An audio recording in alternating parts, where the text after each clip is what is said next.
주간 동안 주의 은혜 가운데 평안하셨습니까? 옆에 사람 인사합시다. 사랑합니다. 축복합니다.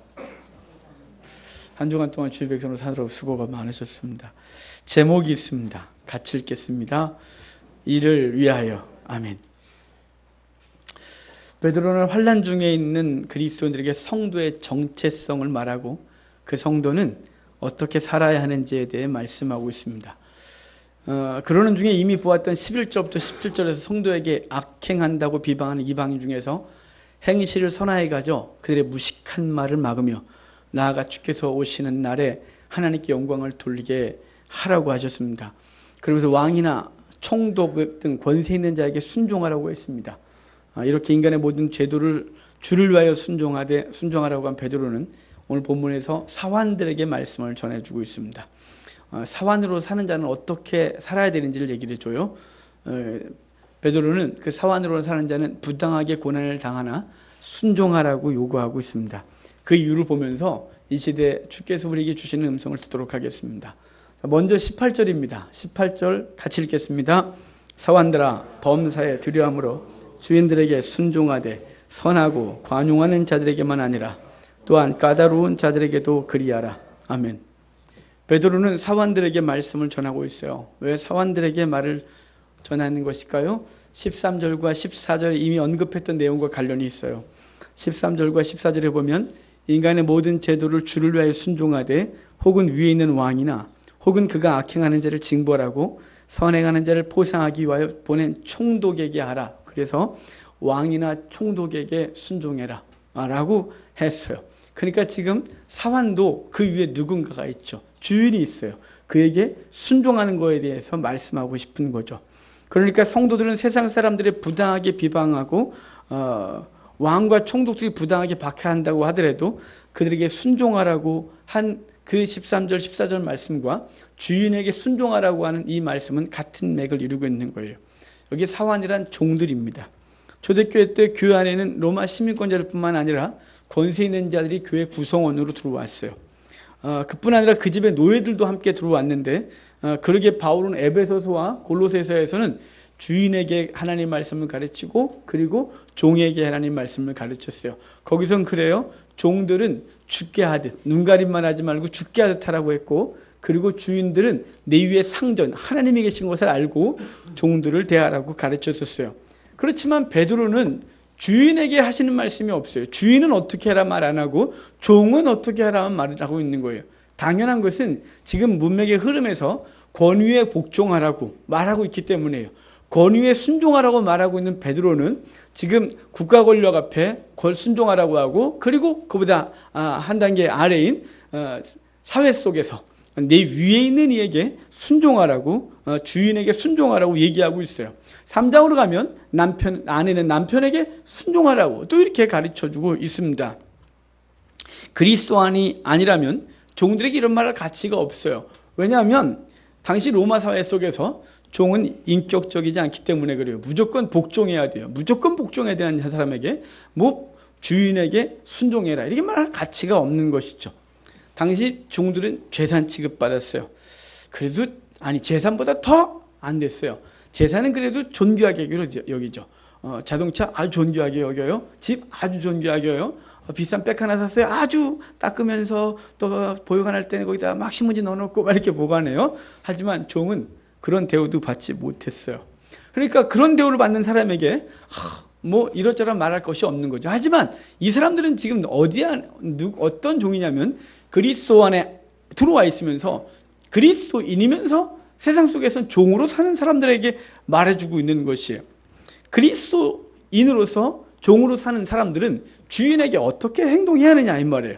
거기 우리가 읽은 대로 이렇게 말해요. 범사에 순종하라 그래요. 범사에 순종하라고 하면서 자세는 어떻게 하냐? 두려움으로 하라고 말해요. 주인을 두려워하는 것은 말하지 않아도 당연한 것이겠죠. 그럼에도 불구하고 하라고 한 것은 당시 교회 안에 주인과 종이 함께 있었기 때문에 그래요. 주인이 예수를 믿으면서 종들도 함께 데리고 들어왔어요.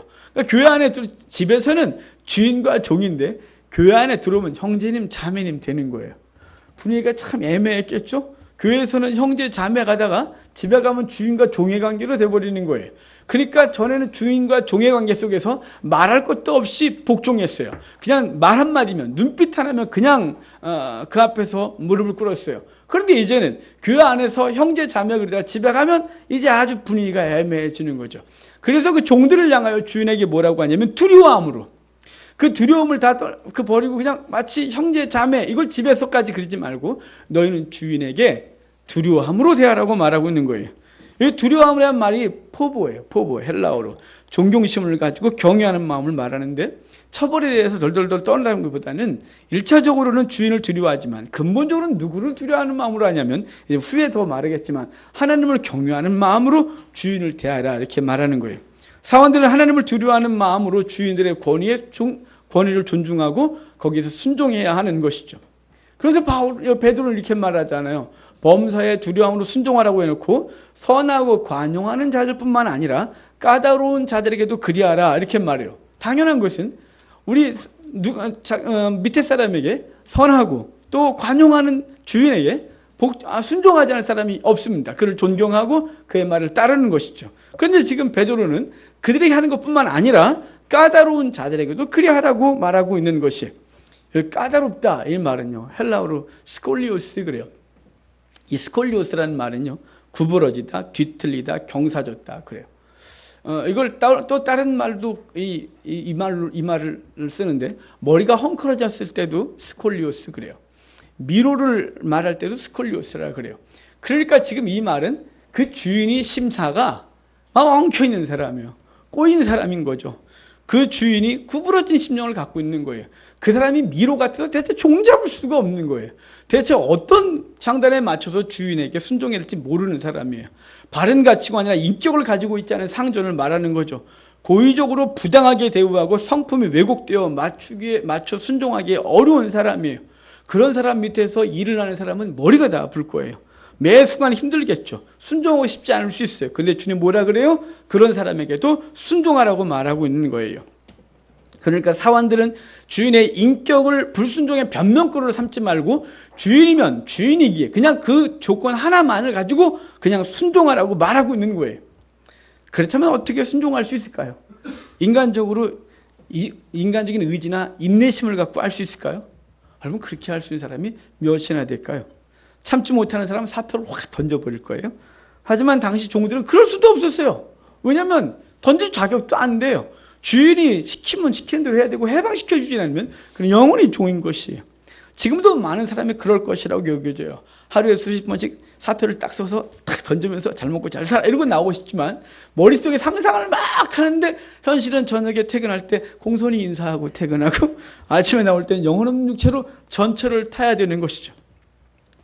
이러한 때, 이렇게 세상을 살아가는 우리에게 주님 중요한 원리 하나를 가르쳐줘요. 어떻게 순종할 수 있는지. 19절과 20절이에요. 같이 읽을까요? 부당하게 고난을 받아도 참으면 이는 아름다우나, 죄가 있어 매를 맞고 참으면 무슨 칭찬이 있으리요.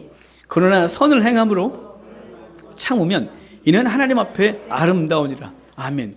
부당하게 고난을 당하는 것은 왜 고난을 당할까요? 주인이 까다로워서 그래요. 그 심사가 뒤틀려 있고 멍킨 머리카락 같아서 도저히 종잡을 수 없는 분이기 때문에 당하는 것이 종은 아주 고난을 당하는 거죠. 부당한 고난을 당하는 거예요. 그런 일을 당할 때 어떻게 이기라고요? 하나님을 생각함으로 슬픔을 참으라 이렇게 말해요. 하나님을 생각함으로 슬픔을 참으라고요. 하나님을 생각함으로란 인간의 행동이 의무감에서 마지못하는 복종이 아니라 그 우리가 섬기는 주인을 넘어서는 어떤 존재를 생각하면서 살아가라고 하는 거예요. 사원들은 까다로운 주인에게 부당하게 어려움을 당한다 할지라도 하나님에 대한 생각을 통해서 주인의 부당한 처우에 대해서 참아내고 인내하는 것이에요. 이렇게 말하는 것은 주의 백성은 눈에 보이는 인간의 종이 아니라 그 이상, 그걸 넘어선 어떤 종이기 때문에 그래요. 바로 하나님의 종이죠. 자, 16절 한번 볼까요? 저 앞쪽에 16절 같이 읽겠습니다. 너희는 자유가 있으나 그 자유로 악을 가리는 데 쓰지 말고 오직 하나님의 종과 같이 하라. 여기 하나님의 종과 같이래요. 그렇지만 성경 전체에서 뭐라고 말하냐면 우리를 하나님의 종이다 이렇게 말해요. 사도 바울은 이렇게 고백해요. 자기를 소개하면서 그리스도 예수의 종, 하나님 예수 그리스도의 종, 자기를 종이라고 고백하는 거예요. 우리는 바로 하나님의 종이에요. 사람의 종이 되기 전에 하나님의 종인 거예요. 사람의 종으로 살아가지만 우리는 다 어떤 권위 앞에 다 아래 있습니다. 우리 위에 다 누군가가 있습니다. 그렇지만 그 위에 누가 있냐면 하나님이 계신 것이에요. 하나님을 생각함으로 참으라고 말하는 거죠. 하나님의 종이라고 인식하고 살아가는 것이 왜 중요할까요?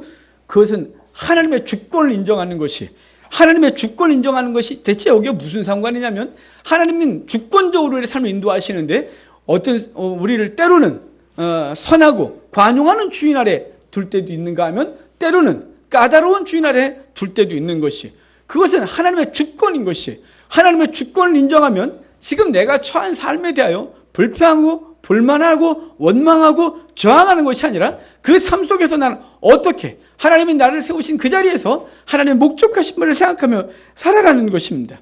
성도는 자신의 삶이 하나님의 허락하신 가운데 있다는 사실을 인식하는 거예요. 전능하시고 세상을 주관하시는 하나님께서 자신을 그 자리에 있게 하셨다. 이것을 믿고 살아가면 우리의 삶 속에서 오늘 내가 당하는 부당한 고난, 오늘 내가 당하는 부당한 대우에 대하여 어떻게 살아야 되나 알게 되는 것이죠. 그리고 그 주인과 주변에 하나님의 영광을 보게 하고자 함인 것입니다. 하나님을 생각함으로란 또 다시 후에 보겠지만 그리스도를 생각함으로, 그리스도가 우리를 위해 당하신 고난을 생각함으로 참으라고 하고 있습니다. 그리스도께서 우리를 위해 고난을 당하신 것을 생각하며 기꺼이 이겨야 되는 것이죠.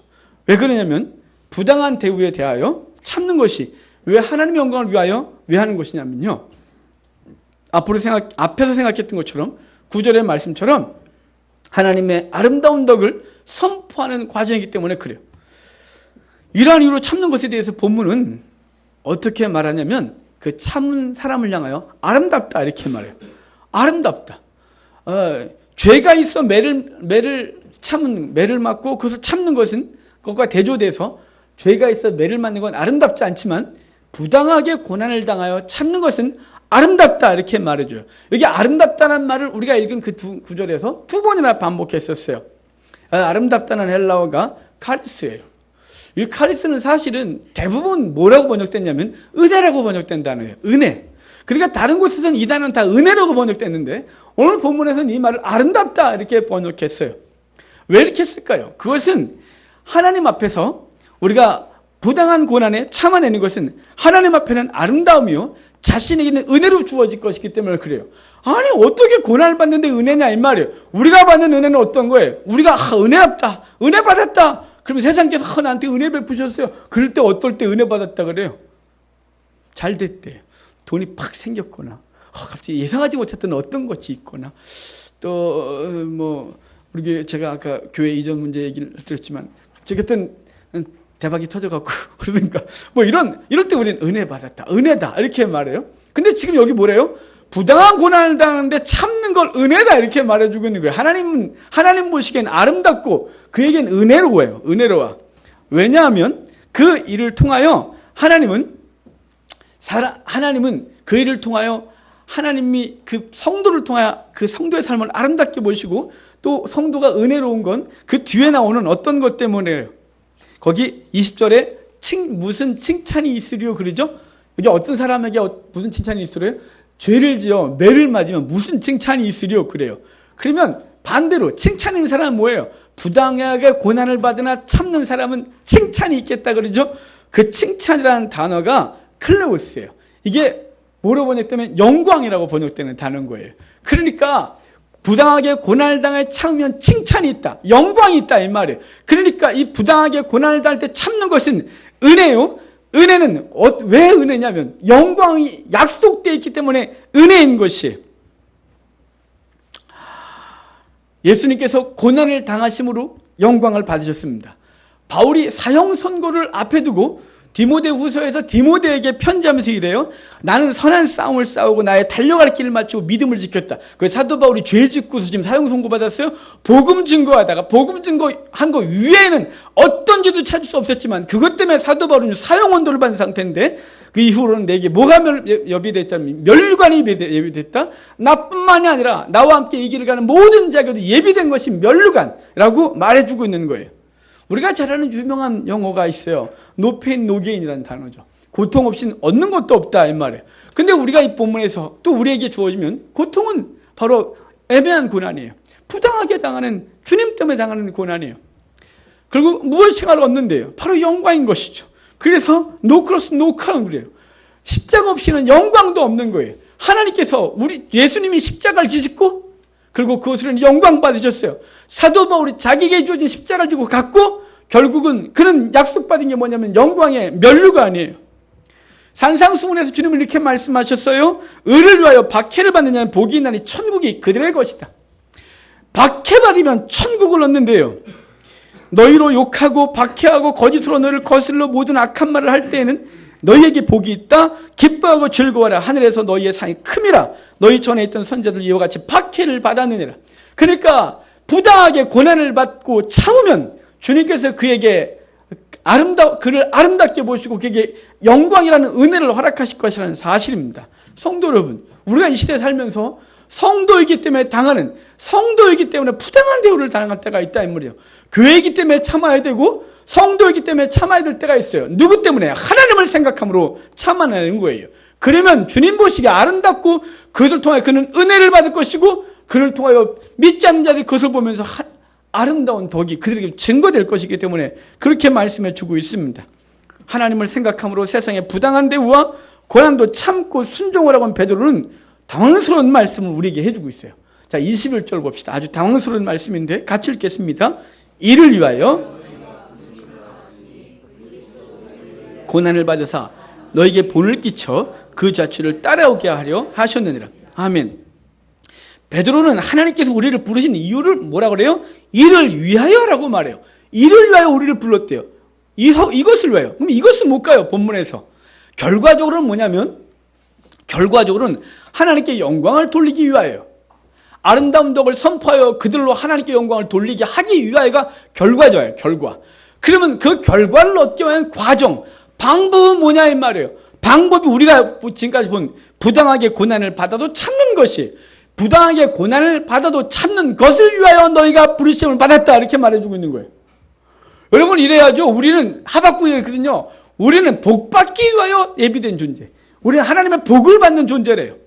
그렇죠. 하나님 우리를 부르셨으면 우리를 잘 되게 하시고 영광스럽게 하시고 세상 가운데 높이 세워주시고 하는 것마다 대박이 터지고, 이게 하나님이 우리에게 주신, 하나님이 이를 위하여 우리를 부르셨다. 하나님이 성도 삼아주시면 우리에게 복되게 하시고 이 땅에서 잘 먹고 잘 살고 행복하고 평안하고 이렇게 하기 위하여 부르셨다. 이렇게 말해야 되는 것 아니겠습니까? 근데 지금 베드로는 그것을 위해 불렀다고 말하지 않고 이를 위하여 불렀다. 이는요, 앞에서 말했어요. 부당한 고난을 당해도 참는 것, 그것을 위하여 불렀다고 주님이 말씀해 주고 있는 것이, 베드로는 부당한 대우를 받을 때 항거하라고 말하지 않았어요.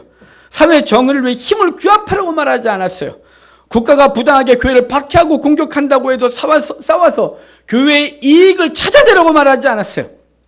주의 백성이 싸워야 할 대상은 제도나 사회 정의가 아니에요. 그것이 근본 목표가 아니에요. 사회정의, 교회가 할 것이 아니에요.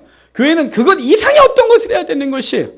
교회는 세상의 모든 악의 원천과 싸워 이기는 존재가 교회인 것이에요.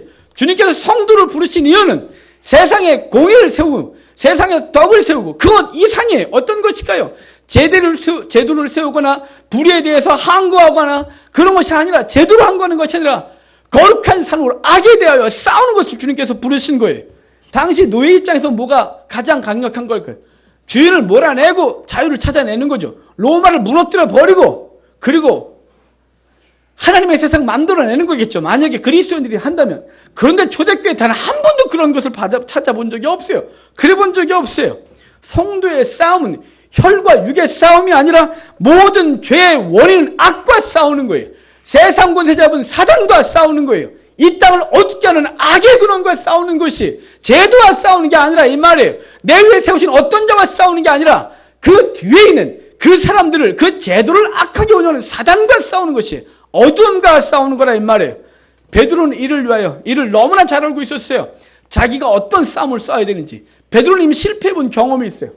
예수님이 가이사랴 빌립보에서 제자들과 얘기를 하시고 내가 예루살렘에 내려가 잡혀 죽고 3일 만에 부활하여야 하리라 그랬더니 베드로가 그 조금 전에 주는 그리스도시요 살아계신 하나님의 아들이라고 말해서 칭찬받았던 베드로가 곧바로 막았어. 뭐라 그래요? 안 된다고. 그랬더니 주님이 사단아 내 뒤로 물러가라.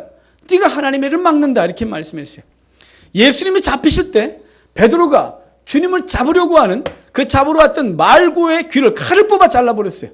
주님께서는 말고에 잘린 귀를 들어 그의 귀에 붙이시고 베드로에게 칼집에 꽂으라 이렇게 말씀하셨어요. 그리고 베드로는 그 부당한 것에 대해서 싸우고 부당한 것에 대해서 힘으로 저항하려고 했던 베드로는 여러 번 실패하고 그리고 저 앞에 책망을 받아요. 몰랐어요. 이해가 안 됐어요. 이렇게라도 주를 지켜야 됐고 이렇게라도 하나님 나라를 세워야 되는 것 같았는데 주님이 하지마 이렇게 말했단 말이에요. 주님이 죽으시고 부활하시고 승천하시고 성령이 임하시고 난 후에 베드로가 깨달은 것이 뭐냐면 그런 싸움으로 이기는 것이 아니라 주님이 십자가시고 죽으신 것으로 세상의 악과 대항하여 이기시고 그 죽으심을 통하여 영혼들을 건지시고 그 영혼 속에 있는 어둠을 몰아내고 그들 속에 빛으로 찾아오셔서 이 세상 속에 있는 어둠을 몰아내시는 하나님의 역사를 보았다 이 말이에요. 베드로는 그래서 그도 기꺼이 세상 권력으로 싸우거나 세력을 그 앞에서 싸우러 다니지 아니하고 기꺼이 십자가 지신 죽음으로 그도 주의 나라를 세웠다 이 말이에요. 베드로는 그 이후에 이렇게 말해요. 3장 9절에 악을 악으로 욕을 욕으로 갚지 말고 도리어 복을 빌라 이를 위하여 너희가 부르심을 받았다 이렇게 말해요. 악에 대하여 악하게 대항하지 말라 이 말이에요. 악악거리고 싸우지 말래요. 악이 오면 도리어 복을 빌라고 말하는 것이 얼마나 놀라운 것이에요. 너를 부당하게 고난을 주는데 거기에 싸우지 아니하고 같이 힘으로 싸우지 아니하고 기꺼이 부당한 고난을 당하고 너는 뭐하냐? 그를 위하여 기도하라고 말하는 거예요. 그를 위하여 복을 빌라고 말하는 거예요. 이거 얼마나 놀라우고 정말 부당한 건 말씀을 우리에게 말씀하시는 거죠. 이해할 수 없는 말이에요. 바울은 이 말을 다른 말로 표현했어요. 그 로마서 12장 20절에서 내 원수가 줄이거든 먹이고 목마르거든 마시게 하라. 그리함으로 내가 숯불을 그 머리에 쌓아놓으라 이렇게 말했어요. 원수가 배고파하면 굶어 죽게 만드는 것이 아니라 밥을 주래요. 원수가 목이 말라 막 힘쓰면 물 안 줘서 죽이는 것이 아니라 물을 주어 그의 목마름을 해결해 주래요. 그런 것을 어떻게 한다고? 그의 머리에 숯불을 쌓아놓는 것을 하는 거래요.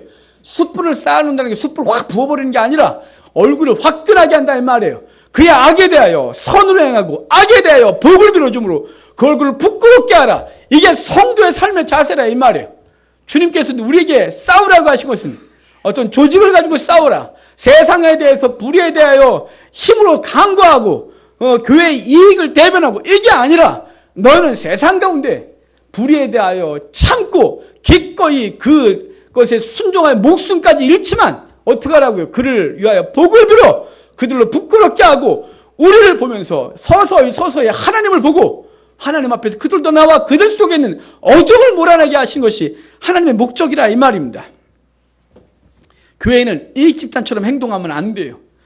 교회의 이익이 침해당하고 공격을 당하면 피켓을 들고 띠를 들고 나가 국가 권력에 저항하고 세상에 저항하고 하는 게 교회가 할 일이 아니에요. 교회는 세상은 교회도 그렇게 하면 교회가 그렇게 하면 세상은 교회를 어떻게 보냐면 교회도 이익을 위해 싸우는 이익 집단 정도밖에 안 본다 이 말이에요. 지금 세상이 한국교회를 어떻게 보나요? 한국교회가 정말 진정한 교회의 역할이 뭔지를 잃어버려서 교회가 약간 해를 당하거나 공격을 당하거나 어떤 어려움을 당할 것 같으면 교회가 나가서 빗게 들어요. 교회가 나가서 막 저항해요. 주님이 그걸 시킨 적이 없다 이 말이에요. 교회가 세상 앞에서 보여야 할 참된 모습은 이익을 위해 싸우는 존재가 아니라 공권력과 세상의 부당한 대우를 묵묵히 참아내며 복음을 증거하는 세상 악에 대하여 대항하는 모습이어야 돼요. 세상의 가치관으로 보면 복음은 가장 어리석고 힘없고 부끄러운 것이에요.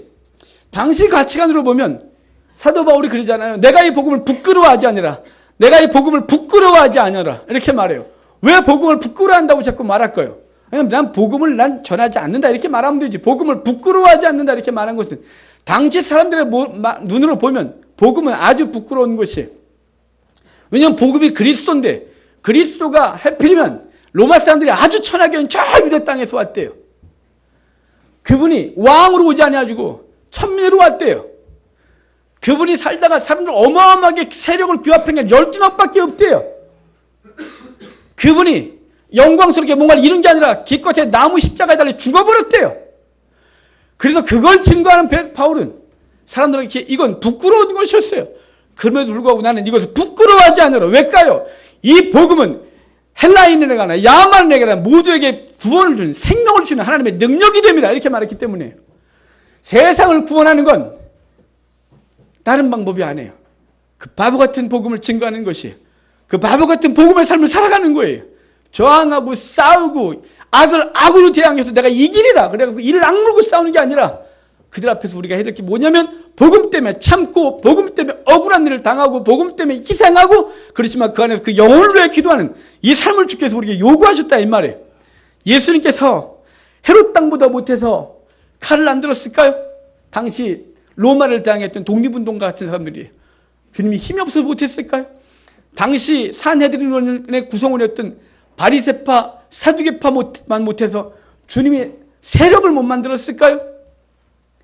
당시 에세나파처럼 고행하고 그리고 자기를 쳐서 복종시키면서 막 이렇게 어려운 사람들한테 존경을 받았는데 주님이 그들보다 밥을 못 굶었을까요? 그들보다 삶을 절제하지 못했을까요? 주님이 왜 그렇게 안 하셨나요? 주님이 칼들도 안 들었고 그분은 정치 세력한 적도 없고 그분은 사람들 보시기에 종교성이 넘치게 에세나파처럼 세례 요한처럼 낙타틀을 뒤집어 쓰고 그러고 있지 않았단 말이에요. 주님이 행한 건 무엇이냐? 주님은 십자가 지신 것이, 주님은 십자가 지신 것으로 역설적에도 십자가를 지신 것으로 세상을 이기신 거예요. 십자가를 지신 것으로 영혼을 건져 기꺼이 세상에 악에 대해 복음으로 싸우는 사람들을 계속해서 낳도록 하셨단 말이에요. 그래서 저와 여러분들은 예수님이 칼로 구원한 게 아니라 예수님의 십자가로 구원해 주신 것이, 그래서 우리는 그 복음을 또 증거하고 누군가는 그 부끄러운 십자가를 통하여 영원히 또 구원받게 될 것입니다. 주님이 우리가 요구한 건 뭐냐면 세상의 악에 대하여 어떻게 싸우는지를 말해주고 있는 거죠.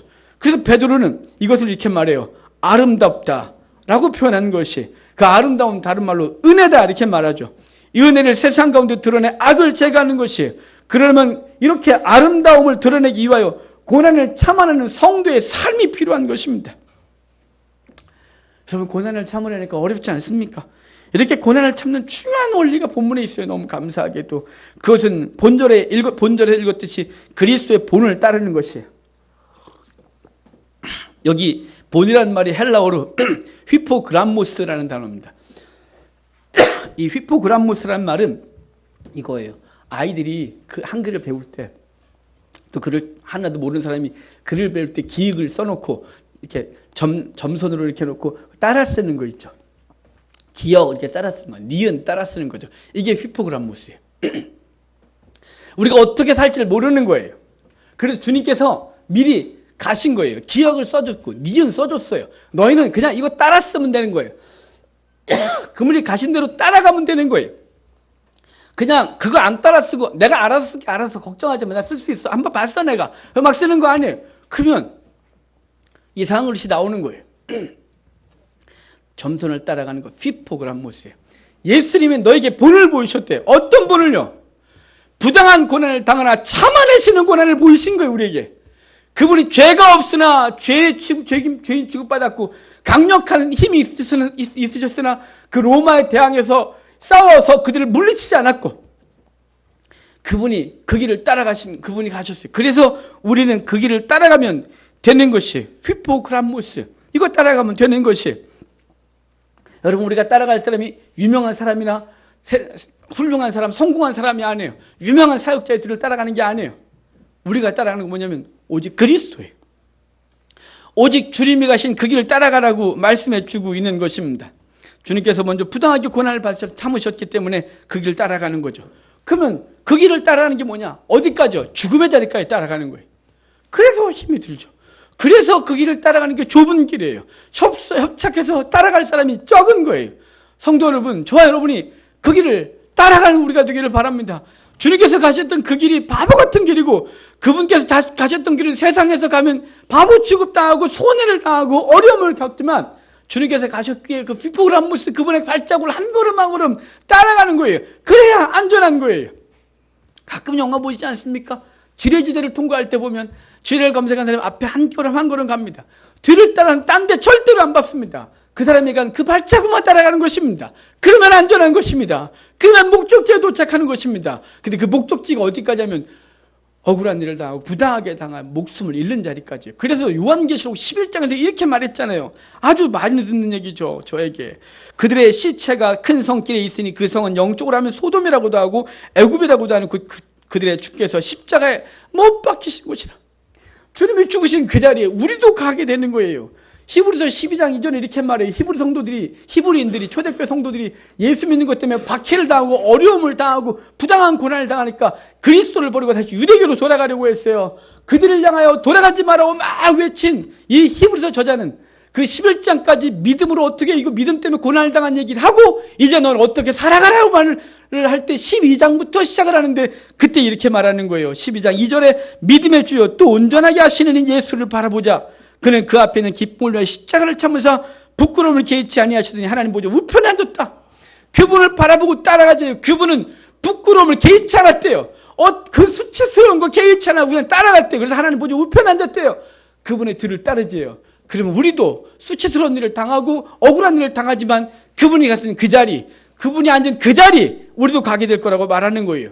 빌립보서 2장 5절로 8절에 이렇게 말해요. 너희 안에 이 마음을 품으라. 곧 그리스도 예수의 마음이니 그는 근본 하나님의 본체시나 하나님과 동등됨, 하나님의 자리 다 버리고 취할 것을 여기지 아니하시고 오직 자기를 비워 종의 형체를 가지사 사람들과 같이 되어서 사람의 모양으로 나타나사 자기를 낮추시고 죽기까지 복종하셨더니 곧 십자가에 죽으심이라 그랬어요. 여러분, 주님께서 가신 그 길이에요. 우리는 그리스도인으로서 성공의 자리 가려고 하는 매일 우리가 생각하고 그것을 기도해요. 예, 그리스도인 되어서 매일 가난하게 살고 매일 바닥에 있으라는 얘기 안 해요. 중요한 것은 뭐냐면 그 과정 가운데 그리스도인이기 때문에 당하는 고난, 그리스도인이기 때문에 봐야 될 손해, 그걸 기꺼이 선택하라 이 말이죠. 그래서 그 길을 따라가는 것이 성도의 삶이라고 우리에게 말해주고 있는 거예요.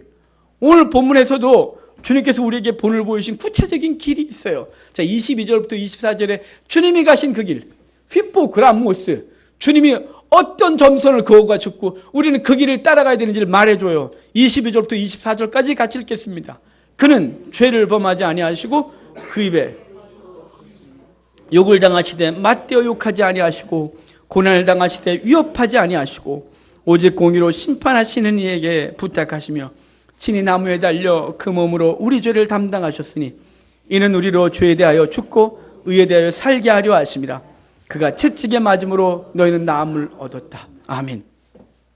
예수께서 본을 보이셨는데 그것에 대해서 베드로가 몇 가지로 말해요. 그는 죄를 범하지 아니하시고 그 입에 거짓도 없으시다 라고 말해서 그분이 부당한 고난을 당했다고 말하는 거죠. 죄가 없지만 그 거짓도 없지만 그는 지금 부당한 고난을 당한다고 말하는 거예요.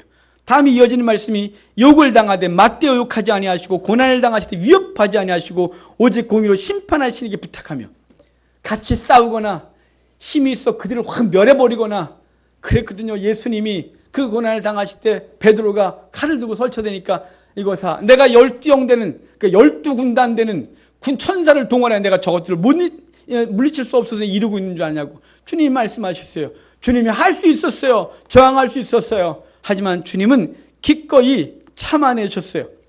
이어서 하는 말이 친히 나무에 달려 그 몸으로 우리 죄를 담당하셨으니 그래요. 왜 참아내셨어요? 우리를 위하여요. 우리를 구원하시기 위해서 참아내셨어요. 그래서 저와 여러분이 생명을 얻은 것이에요. 우리 속에는 어둠이 사라진 거예요. 우리 속에는 심판의 근거인 악이 사라져버린 것이에요. 그래서 그 악과 싸움에서 주님은 이기셨고 우리에게 생명과 선을 허락하시고 빛을 허락하셔서 우리가 가는 곳마다 생명을 전하고 빛을 증거하는 삶이 된 것이에요. 어떻게 해서요?